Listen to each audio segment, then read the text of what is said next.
Cool. Yeah, the first question here is, I mean, it's quite an obvious question, probably. The question about the name of the company, NuCypher. Some people I heard call you NuCypher, which is, resembling one of the guys from a very well-known book, let's say. Any assimilations with this, or how do you come with a name like that?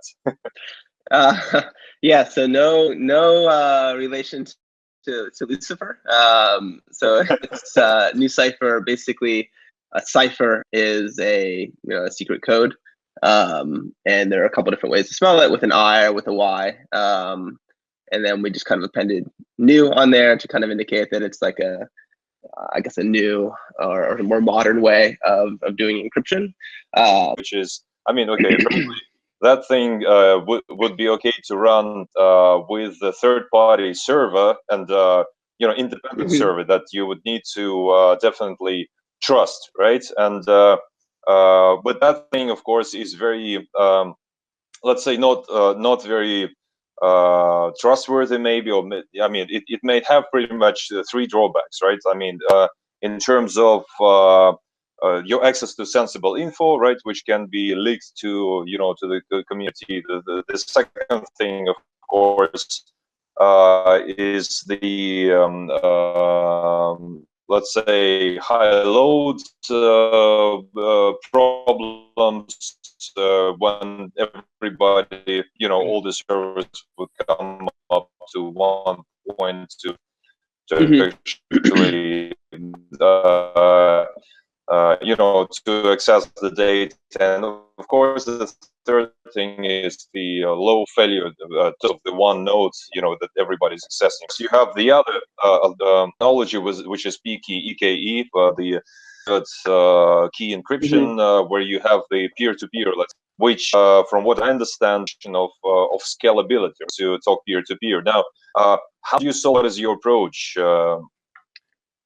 Sure. So, and at the beginning, you mentioned like HTTPS or TLS, and in a way, that's kind of what you're using, and the web server that you're talking to is secured using HTTPS, and that means it's all the traffic between you and the web server is encrypted in transit, which that makes sense, right? Like, I mean, frequently you're sending data over there to be processed, and they by definition need to have access to that plain text data.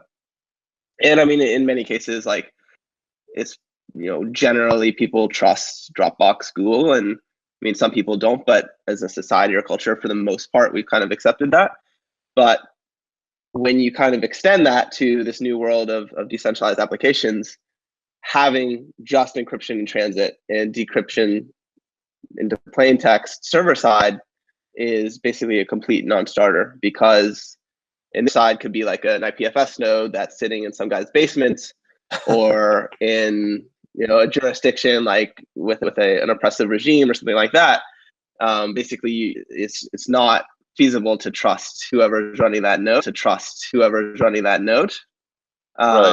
So there has to be some additional end-to-end encryption layer where you're not just encrypting in transit, but you're encrypting the entire time. So from the point where the data leaves your control or your device client side, from the data owner to the point where it's received by an appropriate recipient. So we add sort of this piece, like kind of like HTTPS for dApps or for blockchain applications at NuCypher. So we're basically giving developers and other dApps a way to securely manage and share private data. So it could be anything from names, addresses, social security numbers, health records, any kind of sensitive data, and giving people a way to deal with that in their dApp. And then the way we've done that is using this technology called proxy re-encryption. Yeah, and proxy re-encryption is just fundamentally. Yeah, that was my next question, by the way. So, what do you? I mean, what is this, right? It's kind of a new it's kind of a new encryption keys or decryption keys, let's say. Yeah, definitely in some of the areas, in some of the businesses or geographies or countries, apparently this could be a question mark. And And peer-to-peer is understandable, but then how do you do it on a mass scale? So is that what I mean, is that the term that you're using for this, let's say, this approach? Yeah, so the core technology that's powering basically the system that we built, the protocol that we built, is a phone and a web server, or between you and I. So let's say I have some secret message that I want to share with you.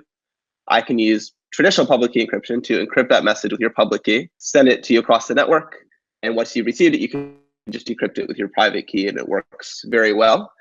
But where it doesn't work so well is now, let's say I need to share that message not just with you, but with a dozen, 100, 1,000 recipients.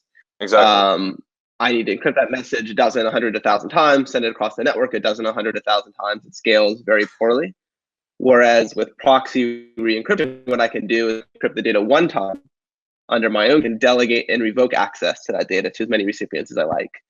And then when you combine that with things like smart contracts and blockchain, you get this interesting thing where you can do conditional sharing. So you can have access controls on top of your data in a DApp, like an IPFS or Swarm, and only conditionally grant access to people. So for example, you only want someone to have access to your data if they pay like 5 ETH to your address, for example, or within some certain time bound, or conditional on some event.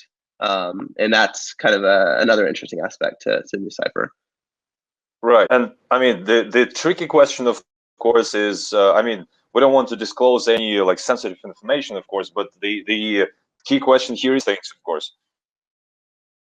Sure. So proxy re-encryption itself is not something that we invented. It's been around primarily in academia since I think the first paper was written in 1998. Oh, wow. And the first company that, at least that I'm aware of, to meaningfully productize or commercialize it. So we did a lot of work there in terms of making it, robust enough for production use, so taking care of things like side channel attacks and other re-encryption. The way that it works is I've encrypted some data, I've stored it. I can then give that re-encryption key to a proxy that can use it to rekey the data so that you can then decrypt it.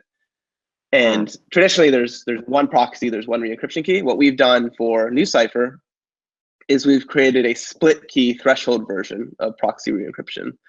And so what that means is instead of one re-encryption key, we take that re-encryption key, we chop it up into a bunch of shares, and then we distribute those shares to nodes in the NuCypher network. So we're basically splitting the trust across many different nodes. So if a few of them become malicious or go offline or misbehave for some reason, the system will still work. It's fine. And that's something we've added, and that threshold is configurable. So as long, you could say like, you can require 2 of 3 shares or 10 of 20 or 30 of 50, whatever you like of those shares to come together in order to do the re-encryption. So this adds a lot of redundancy to the network. It adds this sort of censorship resistance aspect. It makes it a lot harder for node proxies to collude, for example, with a recipient. Right. Wow. Very interesting. Also read in your white paper is the fact that you for some reason you're focusing a lot on the big data. Is that like some? Typically, where you see proxy re-encryption have a lot of value beyond traditional public encryption is any scenario where you need to share data across multiple recipients. And in practice, that tends to be what a lot of these distributed systems look like.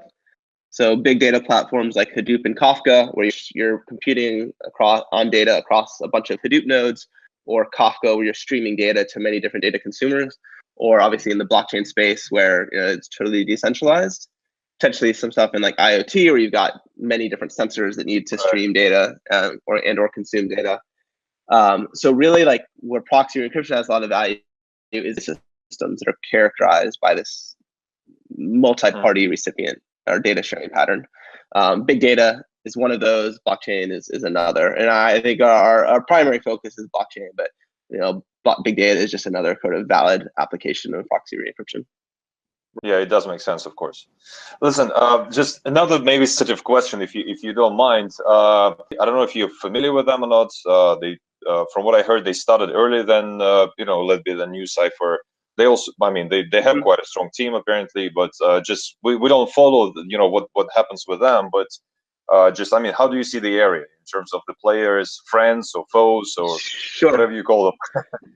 Yeah, so I'm not familiar with Avanon specifically, but I'll look at them after the call. So it depends on how you look at the space. So if you look at just this data protection space very broadly, traditional centralized solutions like data masking companies like Protegrity or HP Voltage could be considered competitive, or any of the key managed services like AWS Cloud HSM or Azure Key Vault or HashiCorp Vault could potentially serve similar use cases. And then if you look at blockchain space specifically, it's much sort of a more nascent space. There's not a huge number of projects working on the data privacy piece right now. The closest kind of comparables would probably be the companies that are working on MPC or multi-party computation technology, which can be used potentially for similar sort of data sharing use cases. And then also projects that are looking at TEE or trusted execution environments, which is more of a hardware-based solution, where you have things like Intel SGX and like a secure enclave where create and decentralize, let's say, encryption and decryption. Which use cases do you envision as the most natural for this type of task? I mean, okay, data storage maybe is one of them. Messaging, apparently. Like, what else? What do you see as the other things? Yeah. So I mean, I think fundamentally, NuCypher is meant to be horizontal infrastructure for access control. So anyone that's managing private data and needs to share it. The very obvious kind of low-hanging fruit use cases are the ones you mentioned, like you could create a decentralized Dropbox that's end-to-end encrypted, for example. Right. So you're sharing encrypted files. A very nice use case for proxy re-encryption is end-to-end encrypted group chats. Right. So like end-to-end encrypted group chat actually is a difficult problem, even in a centralized context. So setting aside blockchain for a moment, it's like it's hard to do. Like if you take Telegram, for example, all of their group chats are not encrypted; they're in plain text. And this is because it's very expensive to encrypt between all the participants in a group chat. And with proxy encryption, you can do that actually fairly easily. So that's a very good use case. I think there's a lot of interesting stuff happening with IoT and in terms of some of the projects that are starting to use NuCypher, like how you secure data that's being streamed back and forth between a lot of different devices. A lot of the early traction we've gotten has been in the healthcare space. So there are many different projects that are trying to create patient-controlled medical record systems. So like MediBlock in Korea, for example, or Wholesome.io or Irio or HealthCombics. There are a bunch of projects that are using NuCypher as this access control piece to share medical records with healthcare providers or doctors. We are also the access control layer for a lot of the newer decentralized databases that are coming out, like Bluezell, Wolk, and Fluence. I think recently we had an interesting partnership or use case with Origin Protocol, which is the sharing economy protocol. They're trying to build kind of the infrastructure for people to build decentralized Airbnbs or decentralized Ubers, and they can use NuCypher to, for example, reveal the address of a house once a booking has been made, but hide it and keep it secret before that. So there's a lot of, I think, interesting use cases that are starting to pop up. That's a bit you just said about the Origin guys, because they, I mean, you probably know that we also, as a fund, we also support them a lot, you know, as much as you as well. So it's great that there is some you know, some marriage with strong projects like yourselves, you know, in doing things together. It's yeah. All right, but just about teams, by the way, since we touched on this thing, and, you know, for those who are probably looking in this area, there's always this very, you know, vague idea in terms of how big should be the team who is actually building this. Because I mean, if you look at some of the projects in the blockchain area, you know, like the famous EOS or, you know, so the Hashgraph guys and whoever else, right? Them raising like the you know, exorbitant amount of money, of course. It looks like you know, they have, after hiring like a whole town of programmers who would, you know, of coders who would be doing, I don't know, like really very high tech and you know, difficult tasks. With you, it looks like you have you're more of a commando type of team, really tight, really shrewd, down to the point, and uh, is that the feeling that I mean is the feeling that that we have exactly what you guys are having? I mean, in terms of approach to the team, how big is it? Are you hiring anybody, and Yep. so on? Sure. So I think we are 11 people right now. Still, the bulk of those are on the engineering side. So either engineers or cryptographers, security people. We've got sort of community lead who's helping kind of grow our community and engage with developers. Recently hired. Talk about hiring a ton of engineers in general. Like the pace of development is so much of the work. So there's a famous book about software development called I think it's the Mythical Man Month. It talks about this. So you can hire 100 engineers, but that's not necessarily going to make the development go any faster. And in fact, at a certain point, it's almost certainly going to slow things down. So we've, I think, very consciously kept the team relatively small. We've hired people that we only feel very strongly can add a huge amount of value. So all of our engineers are one, I think, complement each other very well and work well together as a team, but are also very strong and talented individual contributors. We are on the actively hiring front. We are looking for someone to. So that's something that we're looking for actively right now, but probably not looking to hire a huge number of people between now and the network launch, just because I think we have a very clear path towards that, and it's difficult to kind of onboard too many people while we're so busy with that. But after protocol launch, we'll probably look to hire a few more people to maintain and support and actively work on the protocol. Right. Cool. I mean, it's probably also like a tiny announcement of the thing that we are going to launch this weekend. I mean, as you definitely well know, there's going to be a small hackathon that we're running in Moscow, as part of the blockchain summit over there. And you're basically one of the largest participants over there in terms of the tasks that you deployed there for the teams to actually work on. Any expectations in terms of like what exactly do you expect from the guys that are planning? I mean, that are going to be working there. What's your idea? Apologies for moving my alarm. It's usually very good for like motion picture, the two boring talking heads. So that's quite good. Yeah, that's out of the way. On the hackathon side, we're definitely looking. NuCypher is fundamentally a developer tool. So one of our priorities, obviously, is engaging with the DApp and the developer community, doing a lot of developer evangelism, a lot of developer marketing, basically increase developer awareness about NuCypher, so that when someone starts a new project, we can just out of the box more or less solve the data privacy problem for them. So that means in practice that we sponsor a lot of hackathons. We love to engage with developers there. We're very interested in speaking at like dev meetups, technical meetups, conferences, things like that.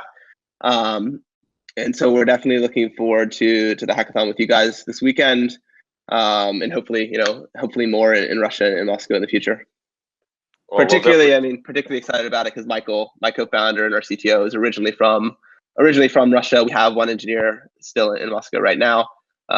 So we definitely understand that like the Russian community is extremely strong, and we would love to start working with more projects from that area. Thanks very much. That's a good sign to hear. I mean, listen, just probably the last question here. In blockchain, a number of projects that are building something, they're all about changing the world in the future, right? Making some bigger impact. What's your big picture on the whole thing? Like, how do you plan to change the world for the better? If that's the case, of course. Sure. So I think the way that we look at it is, for the blockchain space in general, it's still very early. There's structure that needs to get built. specifically things like scaling or performance, off-chain computation.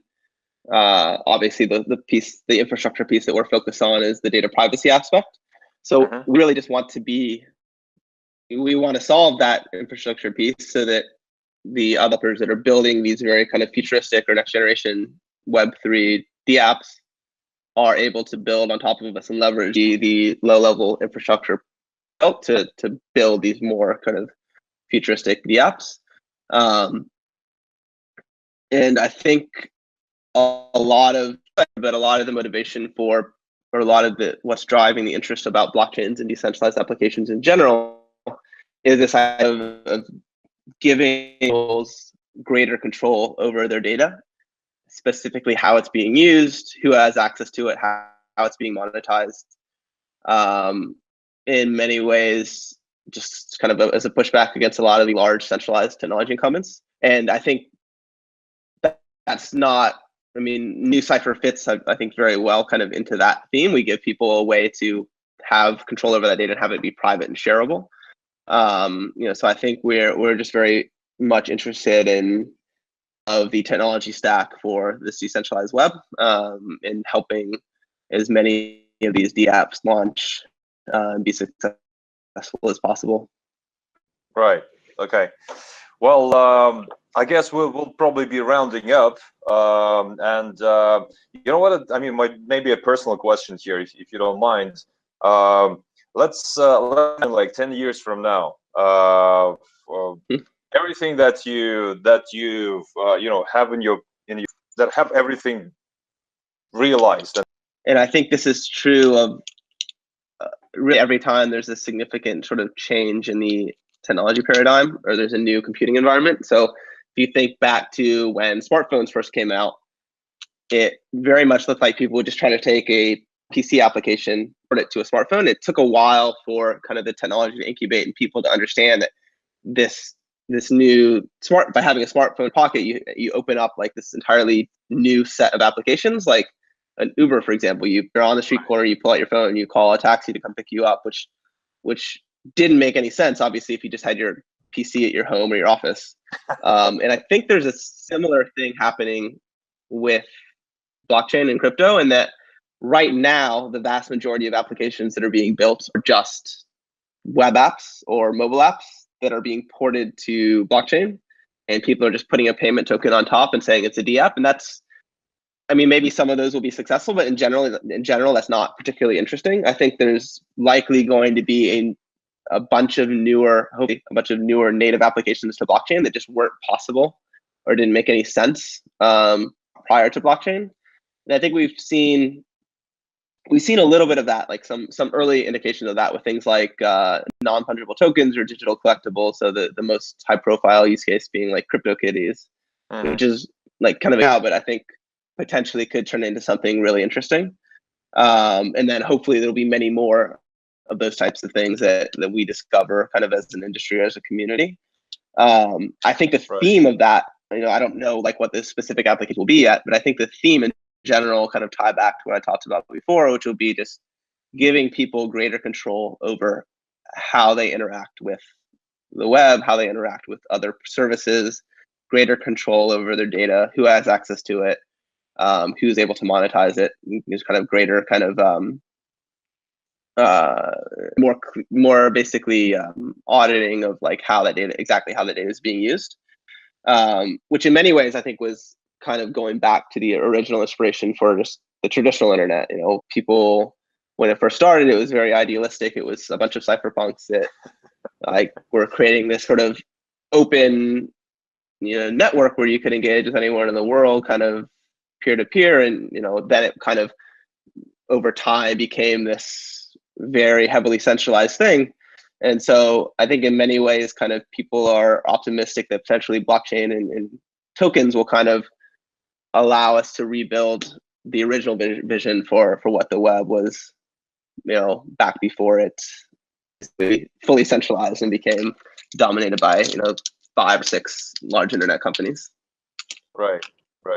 Well, let's wait and see what the future will bring to us, man. I mean, it's really exciting times, and thanks for your time, and thanks for making such a very interesting and very deep, in my opinion, deep effect on the industry itself, and we'll definitely somehow cooperate with part of your team this weekend, and hopefully see and hear from you in the near future. Awesome. Thanks very much. Thanks so much, Alan. Great talking to you. Yeah, great. Cheers. Cheers. Have a good time. Bye bye.